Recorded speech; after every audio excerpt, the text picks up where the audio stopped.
우리 신앙의 중요한 뼈대를 오늘 먼저 나누고 그리고 우리 말씀 가운데 들어가면 오늘 말씀을 잘 이해할 수 있을 것 같습니다. 예수님을 믿으면 우리는 구원받았다라고 표현합니다. 그래서 예수님 믿는 것과 구원받은 것을 우리는 함께 표현하는 삶을 살아갑니다. 여러분, 그런데 예수님을 믿고 구원받았고 그 다음에 무엇인가 일이 잘 되어지고 뭐 등등도 필요한데, 우리가 예수님을 믿으며 구원받기 이전에 먼저 일어나는 일이 있습니다. 즉, 예수님을 믿을 때에 그 전에 나에게 일어나는 일이 무엇이냐면 하나님의 택하심입니다. 하나님의 선택하심이 우리가 구원받기 이전에 일어난 일이에요. 그래서 우리는 항상 어디로 가야 하냐면 지금 나에게 일어난 일 이전에 하나님이 행하신 일로 가야 합니다. 즉, 우리 삶에는 내가 예수님을 믿게 되면서 확인되고 알게 되어진 게 무엇이냐면 먼저 하나님이 행하신 일이 있다라는 것입니다. 먼저 하나님이 행하신 그 일로 말미암아 지금 내가 여기에 있는 거예요. 하나님의 선택으로 말미암아 이 많은 사람들 중에서 아버지의 사랑이 우리를 이곳에 있게 하여 주셨습니다. 그 많은 죄에도 불구하고 아버지가 보내신 독생자의 죽으심과 부활로 우리는 이곳에서 주님을 고백할 수 있게 된 것입니다. 그러니까 내가 주님을 고백해야지 하는 것보다, 내 믿음이 좋아야지 하는 것보다 더 소중한 것은 하나님이 우리에게 은혜를 베풀어 주신 거예요. 이것을 한마디로 은혜의 우선성이라고 부릅니다. Primacy of Grace라고 부릅니다. 즉, 내 삶이 어떤 모양이든지 간에 그 전에 먼저 뭐가 있었어요? 은혜가 있었습니다. 내 삶이 지금 내가 납득이 안 되는 자리에 있다고 할지라도 우리는 그 안에서 반드시 알아야 되는 것이 무엇이냐면 하나님이 먼저 일하고 계시고 나를 택하셔서 그분의 은혜 가운데 나를 세우셨다라는 것입니다. 이게 은혜의 우선성이에요. 여러분, 이것은 너무 중요하여서 언젠가 하나님의 백성들을 향하여 표현한다면 항상 먼저 나오는 말이 너는 택함 받은 자고 너는 사랑받은 자고 너는 그 가운데서 하나님의 은혜로 말미암아 그 구원을 받은 자임을 선포하는 것입니다. 그러므로 너희는 하나님이 택하시고 거룩하고 사랑받는 자처럼, 사실 세상에서 우리를 부른 거룩이나 우리를 택한 것이나 주님이 우리를 사랑하는 것이나 다 이스라엘 백성, 구약의 하나님의 백성들을 향해 하는 말들입니다. 근데 바울이라는 사람은 원래 유대인이었어요. 유대 종교, 즉 이스라엘의 어떠한 민족성에 빠져있던 사람이었습니다. 근데 이 사람이 예수님을 믿고 혁명적인 변화가 일어났어요. 혁명적인 변화는 무엇이냐면 예수 그리스도가 주라는 것이었습니다. 예수 그리스도가 큐리오스, 주인으로서 내 삶을 다스려 주시고 그분으로 인한 구원이, 재창조가 일어남을 알게 되어진 거예요. 그러며 보여진 게 무엇이냐면 아니 이스라엘만 하나님이 택하고 사랑하고 거룩한 백성인 줄 알았는데 아니더라는 거예요. 예수 그리스도의 모든 사람들이 하나님이 택하고 거룩하고 하나님이 사랑하는 귀한 존재라는 겁니다.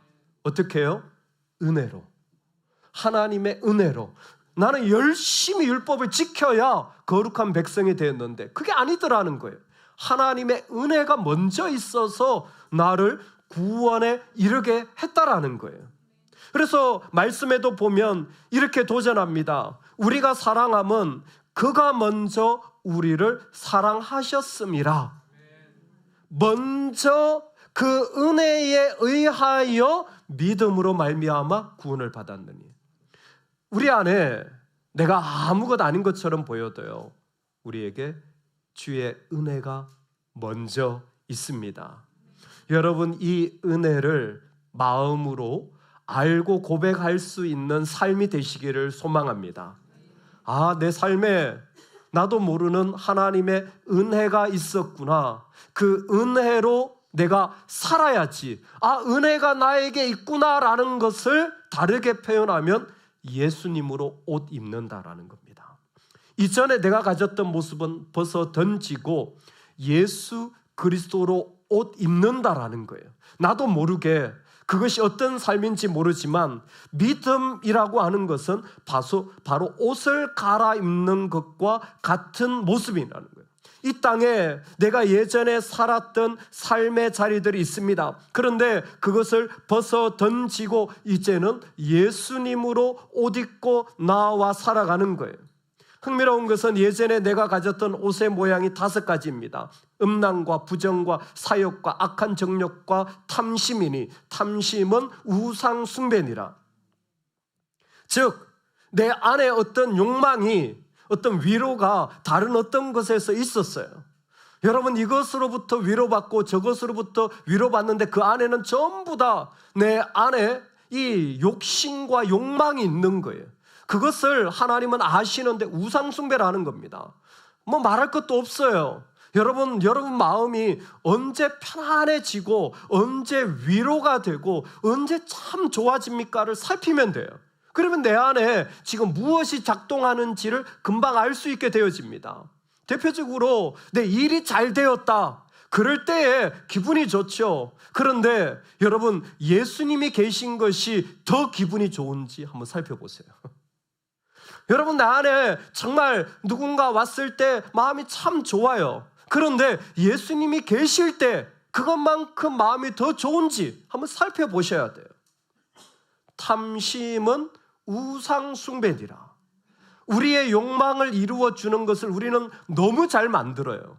그게 금송아지죠. 이스라엘 백성들이 금송아지를 만들어서 거기에 자신의 모습을 투영하는 것입니다. 그런데 그리스도인들은 무엇이 먼저 그를 이끌고 갔냐면 하나님의 은혜예요. 하나님의 은혜로 내가 옷 입고 살아가기를 원하는 그 갈망이 그들 모두에게 있습니다.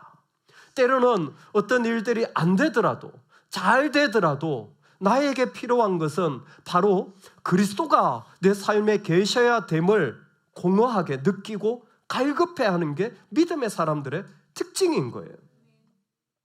어제 우리 여성교 회원분들이 이렇게 또 어르신들 또 이웃들을 나눠주기 위하여 음식을 만드는 수고를 많이 하셨습니다. 제가 보니까 정말 많은 분들이 와서 수고하고 특히 우리 청년들도 와서 막 굽고 하더라고요. 제가 사무실에서 왔다 갔다 해서 열심히 잘한다 감사합니다. 근데 감사는 말로만 하면 안 돼요. 물질로 표현해야 합니다. 할렐루야. 여러분 감사는 말로만 하지 마세요.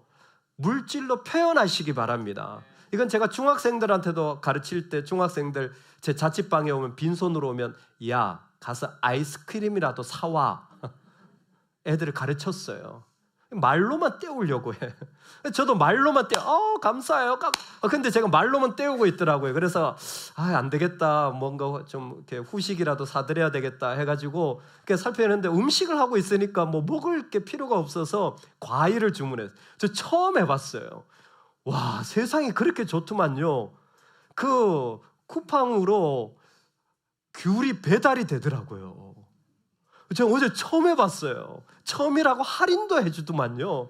그래서 3박스를 딱 주문을 해가지고 딱 왔어요. 제가 기다리고 딱 나갔는데 그 딜리버리 하시는 배달하시는 분이 딱 들고 오시더라고요. 그래서 감사합니다 했는데 같이 가져다 주신 그 기사 아저씨가 주고 돌아가면서 한 번 더 저를 보시는 거예요. 그냥 가시면 되는데 뭔가 한 번 더 보시는 거예요. 근데 그 보시는 모습을 보면서 저도 뭔가 있으신 것, 갈급하신 것 아닌가 이런 마음이 그냥 살짝 드는 그 짧은 순간에 교회 다니세요? 이렇게 물어봤어요. 그 기사 아저씨가 이제 그 과일을 전해주고 돌아가시는 그럼에 이렇게 교회 다니세요? 그랬더니 그분이 저를 보고 묻는 거예요. 목사님이세요?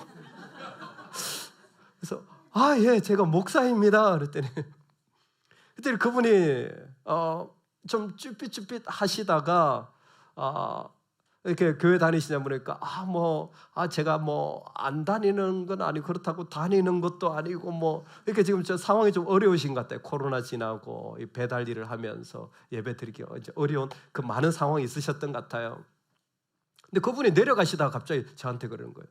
목사님, 저를 위해 좀 기도해 주시겠습니까? 그래가지고 저희 GT센터 2층 그 계단 코너에서 둘이 이렇게 기도했습니다. 아마 어제 보신 분들도 있을지 모르겠는데 그러시더라고요. 기도를 해드리고 내려가는데 그분이 그렇게 얘기하시더라고요. 사람들은 잘 모르더라고요. 목사님은 주의 종이고 주님이 세우신 종이 기도할 때 진짜 은혜가 임하는데, 그래서 저는 그 은혜가 필요합니다. 제가 한 번 더 물었죠. 선생님 교회 왜 안 다니세요? 그랬더니 제가 모태 신앙인데 사연이 많은 거죠. 그래도 지금 내가 신앙생활을 잘 못하고 있어도 은혜가 갈급한 거예요. 은혜가 갈급한 거예요. 신기하게 이 세상에 다 있는데 우리는 그 하나님의 행하심이 필요한 거예요. 그리고 우리의 삶에 그 행하심이 채워질 때 가장 아름답고 풍성한 삶이 되어지는 거예요. 여러분, 그 은혜로 옷 입는 축복이 있기를 소망합니다. 그 은혜로 옷 입는 것을 예수님으로 옷 입는다고 골로새서가 표현해요. 그래서 1절에 3장 1절에도 보면 그 표현이 우리가 그리스도와 함께 옷을 입고, 10절에도 보면 너희가 새 사람을 입었으니, 그리고 오늘 12절에도 하나님이 너희로 이렇게 하여서 옷 입기를 원하노라, 로마서를 보면 그리스도로 옷 입어라 라고 분명하게 말씀하여 주시는 겁니다. 여러분, 우리 안에 주님으로 옷 입는 축복이 있기를 소망합니다. 주님으로 옷 입는다고 할 때 세 가지 구체적인 모습을 오늘 말씀이 우리에게 설명하여 주고 있습니다. 먼저 주님으로, 즉 은혜로 옷 입는다라는 것은 친절의 모습입니다. 친절의 모습이에요. 사실 5가지 항목을 그 가운데 얘기해 줍니다. 긍휼과 자비와 겸손과 온유와 오래 참음을 옷 입으라고 합니다. 이 모두가 다 예수님의 성품이에요. 예수님의 성품이에요. 수고하고 무거운 짐진 자들아 내게 오라, 나는 마음이 온유하고 겸손하니. 여러분 아세요? 모세가 하나님 앞에 십계명을 받았을 때 그것을 정말 그 자기 탐심에 가득한 금송아지를 보고 던져버립니다. 얼마나 화가 났는지 그걸 던져버려요. 그러는데 하나님이 모세야 다시 올라와, 이번에 그냥 오지 말고 네가 돌판을 다듬어서 올라와. 그의 수고를 기대합니다. 모세는 지금 엄청 열받았어요. 여러분 열받은 거 있으세요? 주님 앞에 나오시기 바랍니다. 여러분 열받을 때마다 그냥 주님 앞에 나오시는 게 제일 좋아요. 모세 엄청 열받아서 십계명조차 던져버렸어요. 근데 하나님이 나한테 와. 그리고 하나님이 자신을 나타내시는 거예요. 어떻게? 나는 은혜롭고 자비로하며 노하기를 더디하시는 하나님이라. 그 안에 하나님은 자비롭고 오래 참으시는 하나님임을 말씀하여 주시는 거예요. 즉 이 5가지는 전부 다 하나님 그분의 모습인데 지금 그것을 옷 입어라라고 말하는 거예요. 그 중에서도 특별히 자비라는 것은 직접적인 이 은혜의 모습입니다. 이 자비라는 말을 다르게 말하면 친절이에요.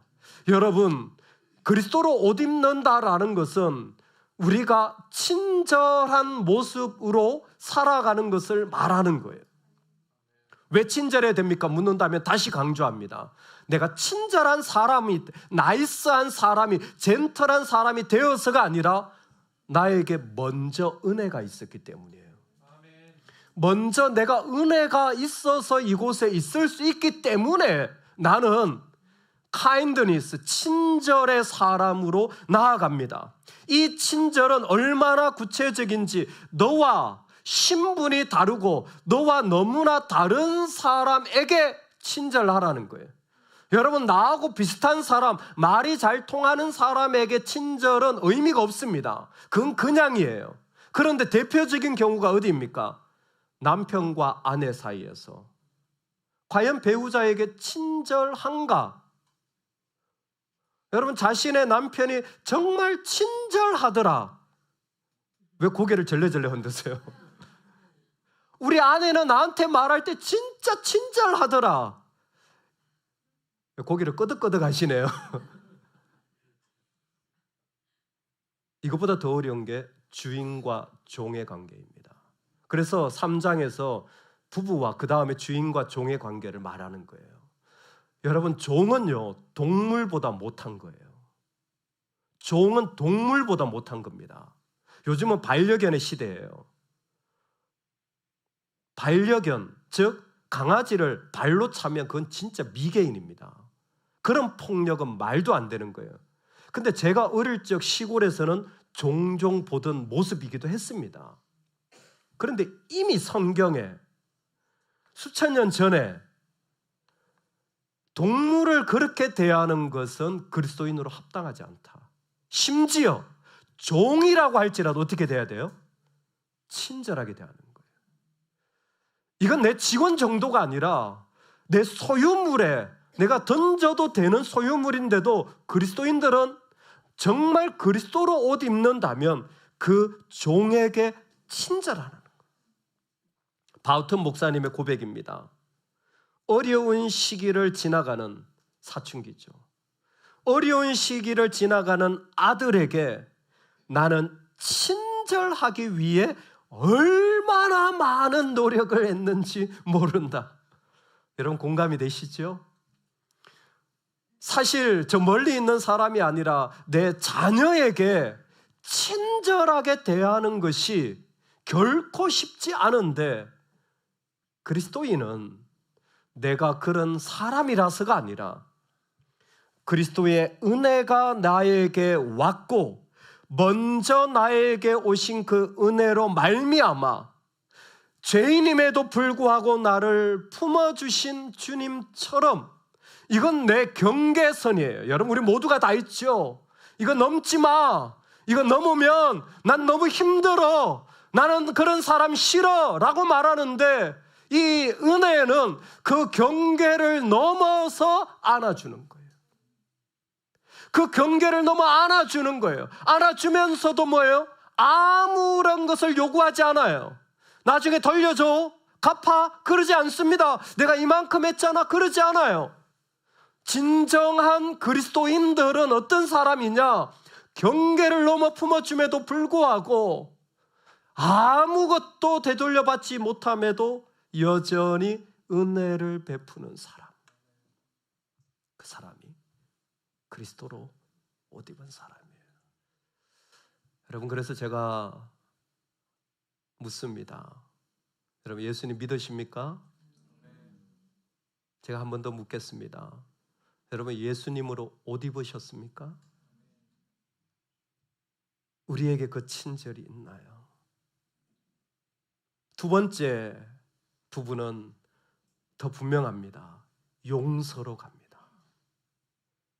사실 자비라는 말도 카리스라는 말에서 나온 말이에요. 근데 이 용서라는 말도, 용서라는 단어가 여러 개 있는데 골로새서 3장은 카리스 조마이, 카리스에서 나온 모습이 용서라는 거예요. 그러니까 지금 다 은혜와 연결되어져 있는 거예요.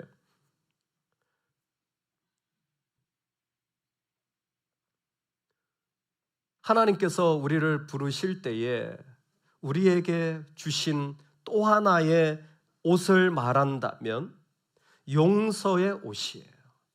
우리 13절 괜찮으시면 같이 한번 읽어볼까요? 13절인데요. 같이 한번 읽겠습니다. 시작. 누가 너희에게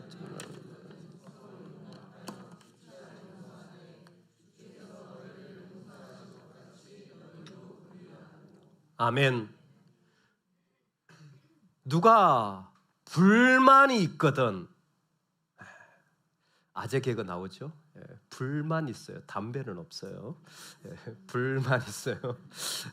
누구에게 불만이 있거든. 불만 있어요. 담배는 없어요. 오늘 밥은 누가 볶나요? 누가 볶음. 이러면 안 되는데 큰일 났네. 누가 누구에게 불만이 있거든 뭐하라? 서로 용납하여 피차 용서하라. 용서라는 건 기본적으로 그 죄를 사해 주는 거예요. 기본적으로 오케이, 알았어. 이제 내가 다 없다고 해제해 줄게, 탕감해 줄게. 용서는 기본적으로 이와 같은 단어인데 오늘 은혜를 가지고 있는 사람들은 뭐라고 말하냐면 그 죄를 없앨 뿐만이 아니라 그 사람에게 은혜가 남겨지기를 원하고 있다는 겁니다. 그 죄가 그에게서 없어진 것처럼 무효화될 뿐만이 아니라 그리스도로 옷을 입는다라는 것은 그 자리에 은혜가 남겨져 있는 모습을 말하는 것입니다.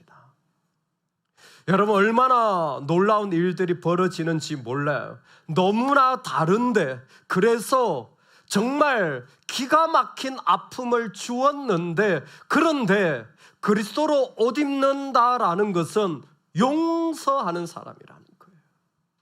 여러분, 주의 이름으로 용서하시기 바랍니다. 그래, 내가 모른 척 할게 정도가 아니라 내 안에 그 은혜로 말미암은 자유함이 있기를 축원합니다. 분명히 내가 말할 수 없는 상처를 받았고 내가 그것 때문에 내 인생에 너무 큰 어려움을 받았는데 여러분, 그때 뭐예요? 그리스도로 옷 입으시기 바라요. 나에게 있는 은혜로 옷을 입으면 그때 그 은혜가 나로 용서하게 하고 오히려 그 자리를 은혜로 바꾸어 버리는 거예요. 여러분, 이것이 교회입니다. 여러분, 교회 다니는 게 그래서 세상에서 제일 위대한 일이에요. 여러분, 교회를 다녀보면요, 누구를 만나냐? 죄인을 만나요. 성도들을 만나죠. 근데 죄인을 만나는 거예요. 여러분, 이 죄인을 만날 때에 정말 어려운 게 뭐냐면 용서가 어렵습니다. 아니, 어떻게 저럴 수가 있지라는 것이 모든 죄인에게 다 있는 거예요. 죄인을 만날 때마다 그 마음에 참 고통스러운 게 무엇이냐면 계속해서 그 죄인을 만나야 되는 거예요. 언젠가 한번 제 아내가 저한테 그런 얘기를 하더라고요. 여보, 목회는 참 힘든 것 같아요. 그래서 왜요? 그랬더니 선생님은 5년만 하면 되는데 교사는 5년마다 이렇게 도는 거예요. 회전을 하는 거예요. 그러니까 아무리 미운 사람이 있어도요, 시간만 딱 견디면요, 그 다음에 안 만나요. 근데 목사님 그럴 수 없잖아요. 그냥 계속 그 자리에 있어야 되는 거예요. 분명히 뭔가 어렵고 분명히 뭔가 안 맞고 분명히 뭔가 고통스러운데 계속 그 자리에 있어야 되는 거예요. 부모가 그래요. 이 땅에 진짜는 용서하는 관계예요. 얼마든지 다른 일이 있을 수 있습니다. 그런데 하나님은 우리를 그 속에서 정말 주님의 자녀로 우리가 살아가는 곳에서 용서할 수 있는 은혜의 옷을 입게 하여 주십니다. 내가 그럴 수 있어서? 아니요. 주께서 나를 용서하신 것 같이 주님이 먼저 나에게 말할 수 없는 그 용서를 베풀어 주셨기 때문입니다. 그리고 이 은혜로 옷을 입는 것은 세 번째로 나아갑니다. 친절이었어요. 용서입니다. 최고는 사랑입니다. 이 모든 것 위에 사랑을 더하라. 이는 온전하게 매는 띠니라. 여러분, 사랑이라고 하는 것은 그 사람과 묶여져서 나의 모든 걸 내어주어 함께 그리스도를 닮아가는 여정을 하는 것입니다. 이게 성경이 말하는 사랑이에요. 두 사람이 서로 좋아하는 게 사랑이 아니라 그건 세상이 말하는 사랑이고, 성경적인 사랑은 두 사람이 너무나 안 맞지만 함께 묶여져서 그리스도를 닮아가는 여정을 이어가는 것입니다. 사실 그래서 주님은 계속해서 네가 진실을 말할 때에 어디에서? 사랑 안에서 말하라. 정말 소중한 메시지예요. 네가 무엇인가를 하려고 하느냐? 사랑 안에서 하라. In love라는 말을 계속해서 강조합니다. 여러분, 우리가 말을 할 때 그리스도인들의 모습을 잘 주목하셔야 돼요. 내가 정말 좋은 말이에요. 맞는 말이에요. 그런데 내 영혼에 사랑이 없으면 그 말 해야 될까요? 말아야 될까요? 멈춰야 됩니다. 입을 닫아야 돼요. 내가 해야 되는 정말 일 너무 짜증나. 그래서 내가 해야 되겠어. 근데 사랑이 없다면 그 행동하면 안 돼요. 그건 오히려 그것을 어렵게 만드는 일이에요. 우리는 사랑의 옷을 입는 거예요. 사랑의 옷을 입은 사람은 이렇게 말합니다. 저를 따라서 한번 선포합시다. 그럴 수도 있지요. 그럴 수도 있지요.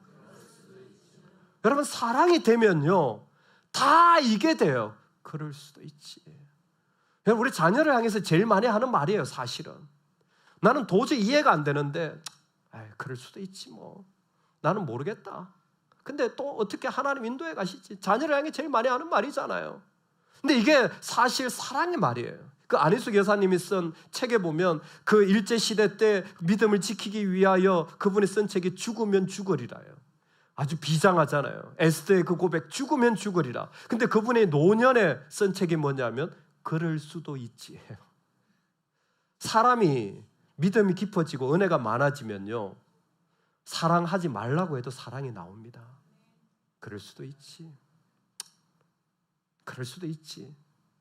그래서 목회는 어르신 목회가 제일 좋아요. 이렇게 젊은 사람들이 많은 스피릿 교회는 머리가 아파요. 여기는 들을 수 없는 말이 이 말이에요. 그럴 수도 있지. 근데 저는 어르신들이 계신 곳이 너무 좋아. 거기는요, 다 그냥 목사가 그냥 침 묻히고 가도 아유 목사님 하면서 그럴 수도 있지. 그냥 나와요. 여러분, 믿음이 있다라는 건, 사실 예수님 믿는다는 건 사랑으로 옷 입는 거예요. 사랑으로 옷 입으면요, 그 삶에 어떤 일이 있더라도 그 하나님의 사랑이 그로 하여금 그 속에 계속 헌신하게 하는 거예요. 계속 헌신하게 하는 거예요. 오늘 하나님은 우리를 그 자리에 그리스도로 옷 입기를 원하십니다. 그것은 먼저 은혜가 있었기 때문이에요. 내 삶에 이 부분에 잊지 마십시오. 나보다 먼저 하나님의 은혜가 있었습니다. 하나님의 일하심이 있습니다. 여러분, 이것을 가지고 내 인생을 보시기 바라요. 그럴 때 나는 친절로 옷을 입을 수 있게 되어지고, 용서로 옷을 입을 수 있게 되고, 사랑으로 옷을 입을 수 있는 사람이 돼요. 말씀의 결론입니다. 이렇게 그리스도로 옷을 입을 수 있는 길이 두 가지가 있습니다. 내가 먼저 있는 은혜로 내 자신을 무장할 수 있는 길이 두 가지가 있습니다. 그 두 가지가 오늘 선명하게 우리에게 주어지고 있습니다. 첫 번째 그 방법이 무엇이냐면 그리스도의 말씀으로 나를 채우는 것입니다. 16절, 그리스도의 말씀이 너희 속에 풍성히 거하여 모든 지혜로 피차 가르치며 권면하고, 즉 우리 안에 다른 것이 아니라 그리스도의 말씀이 나를 채울 때에 당연하겠죠. 그분의 말씀이 내 영혼에 들어왔기 때문에 내 영혼은 로고스, 그분으로 채워질 수밖에 없고, 그 사람은 그 그리스도로 옷을 입게 되어지는 게 당연한 겁니다. 그러니까 정말 내가 그리스도로 옷 입고 싶다면 여러분, 말씀을 읽고 말씀을 들어야 합니다. 요한복음 14장 6절에 예수님은 길이요, 그 다음에 뭡니까? 진리라고 했습니다. 들어야 된다라는 거예요. 진리는 선포되어져야 되기 때문에 들어야 된다라는 거예요. 내 영혼이 말씀을 듣게 되잖아요. 자꾸 말씀을 읽고 들으면 나는 그리스도로 옷 입는 삶의 자리가 이루어져요.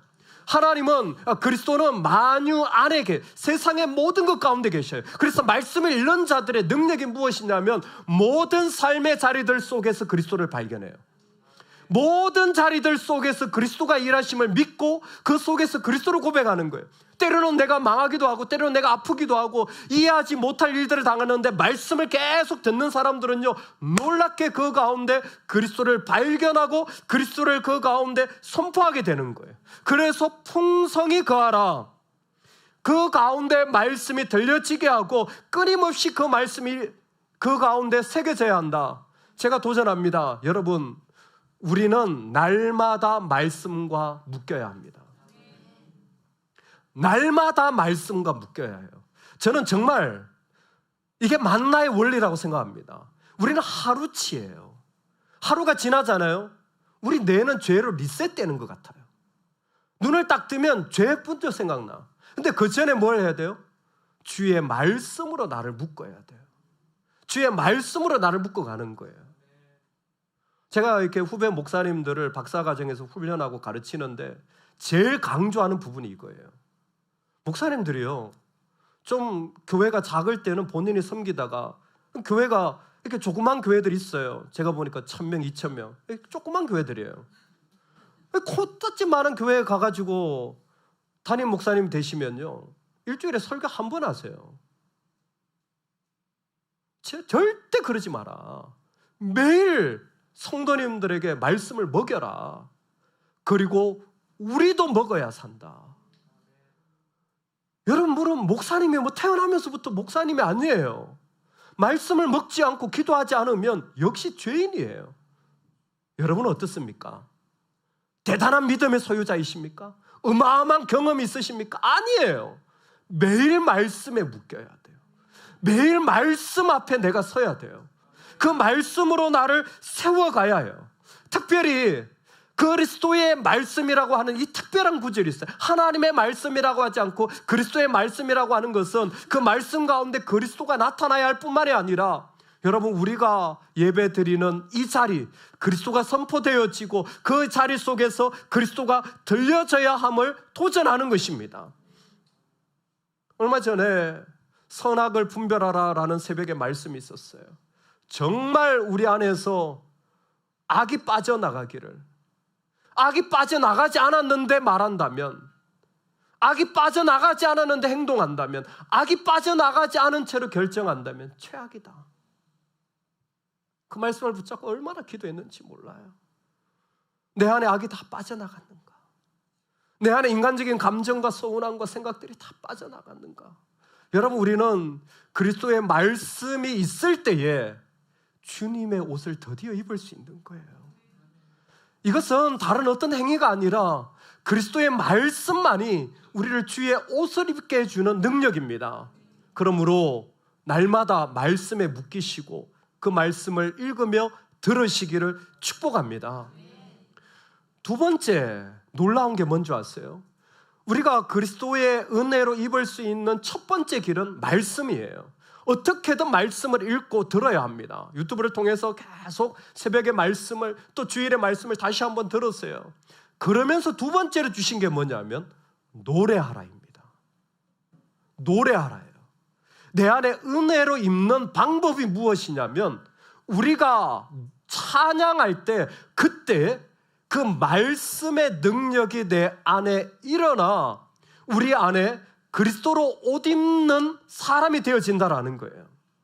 그리스도의 말씀이 너희 속에 풍성히 가하여 모든 지혜로 피차 가르치며 권면하고 시와 찬송과 신령한 노래를 부르며 감사하는 마음으로 하나님을 찬양하고, 시와 찬송과 신령한 노래는 전부 다 노래하라, 찬양하라는 말이에요. 근데 시와 찬송과 신령한 노래는 도구예요. 무슨 도구냐면 그리스도의 말씀이 거하게 하는 도구예요. 여러분, 그래서 인간에게 하나님이 노래하도록 해주셨어요. 노래함을 통하여 하나님의 말씀이 그 안에 거하도록 우리를 세워주신 것입니다. 노래가 얼마나 중요한지 예수님께서는 십자가를 지시기 전에 그 아름다운 그 성찬을 하시고 찬미하며 감난산으로, 노래하며 감난산으로 나아갔다 그랬어요. 사도행전에 그 빌립보 감옥을 깨트린 것이 찬송할 때인 것은 말할 것도 없습니다. 그리고 오늘 이 말씀은 우리에게 구체적으로 신령한 노래, 즉 성령의 충만함이 언제 일어나느냐? 너희가 노래할 때다. 어떤 노래? 그리스도의 말씀을 노래할 때다. 그리스도의 말씀을 노래할 때 네가 성령 충만해지고 그때 하나님의 능력이 너에게 임한다. 여러분, 이 말씀이 그대로 임하여서 실제로 이 말씀이 선포되어지고 이루어진 걸 초대교회라고 하잖아요. 초대교회에 보면요, 초대교회에 노래를 합니다. 어떤 노래를?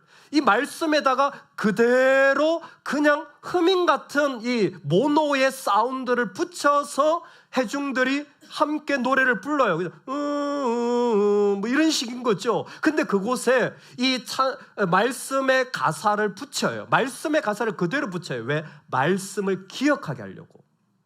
그게 첫 번째 일어난 기독교 초대교회 음악입니다.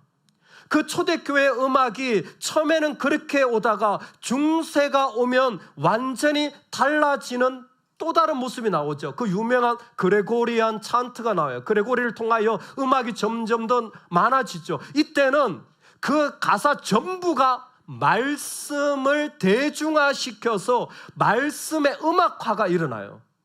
제가 한번 그 프랑스 노틀담에 갔는데 1년에 한 번씩 그레고리안 찬트를 연주하더라고요. 이때는 그레고리안 찬트는 회중은 못 불러요. 사제들만 불러요. 라틴어로만 불러야 돼요. 거룩한 언어라 해가지고. 들었더니 엄청 잠 오더라고요. 나는 대단한 아름다운 음악인 줄 알았는데 정말 그렇게 잠이 올 수가 없는 게 뒤에서 그냥 보라라라 하는데 하여튼 그랬어요. 그런데 종교개혁이 일어나잖아요. 1500년대 루터가 노래합니다. 내 주는 강한 성이요. 여러분, 이때에 그들에게 일어난 놀라운 변화는 이제는 회중이 노래합니다. 왜? 만인 제사장이니까. 회중이 노래. 그전에 이런 게 없었어요. 근데 이제는 회중이 노래해라. 그러면서 18세기 오니까 경건운동이 일어납니다. 경건운동이 일어나면서 찬송가라는 게 나오기 시작해요. 전부여 의지없어서. 이때는 모든 사람이 공동체로 부르던 찬양 가운데 개인적인 고백들이 나오기 시작해요. 개인적으로 회개하고 개인적으로 하나님 앞에 나아가는 찬송들이 찬송가에 실려지기 시작합니다. 그리고 현대에 들어와서 워십송이 만들어져요.